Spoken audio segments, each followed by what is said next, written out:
Hi, I'm Deronda and today I'm making old-fashioned Southern biscuits.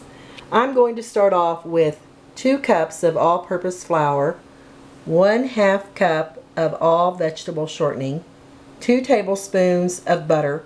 Make sure that your solids are very cold, of baking soda, 1/2 teaspoon of salt, and 3 tablespoons of baking powder. This is what's going to help your biscuits rise and be nice and fluffy. Alright, let's get started on adding our baking soda, the salt, and our baking powder. Take your whisk, incorporate all your dry ingredients very well. In the center, add your 2 tablespoons of butter and your 8 tablespoons of shortening. Now you may use these 2 knives to start cutting in your shortenings with your dry ingredients. But to make it faster, I enjoy using this handy dandy pastry tool, which cuts in your shortenings very nicely into your dry ingredients. Make sure you do this until your mixture looks like coarse cornmeal. This is what the mixture should look like. Now make a hole in the center of your dry ingredients and add almost about 1 cup of buttermilk. 1 cup should do, but sometimes it requires less. And we'll start working in the dry ingredients into the buttermilk until we have all this incorporated. After a few turns with the fork, this is what your dough should start looking like.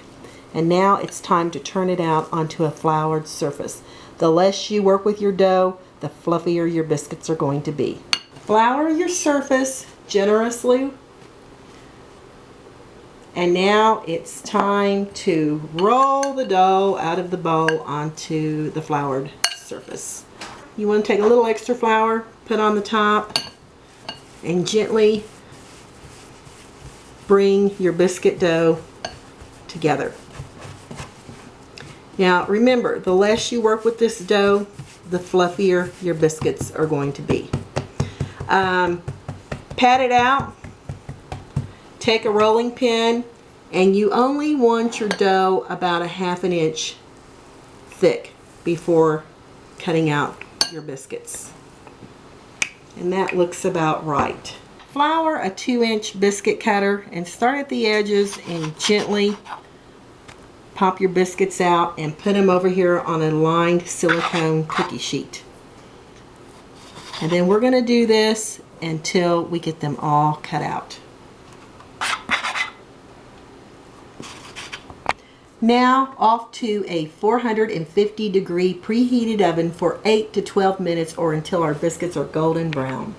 While the biscuits are baking, I'm just going to go ahead and take the leftover dough and gently shake off the flour, any excess flour, and we're going to roll this into a ball. Make a couple of extra little biscuits here. Since we're working the dough a second time, these biscuits aren't going to be light and airy like your first batch of biscuits, but you'll have extra. There they are, my light and golden brown baked old-fashioned Southern biscuits. I can't wait for butter and jam on one of these. Thanks for watching. This is Deronda with Foods 101, and remember to subscribe.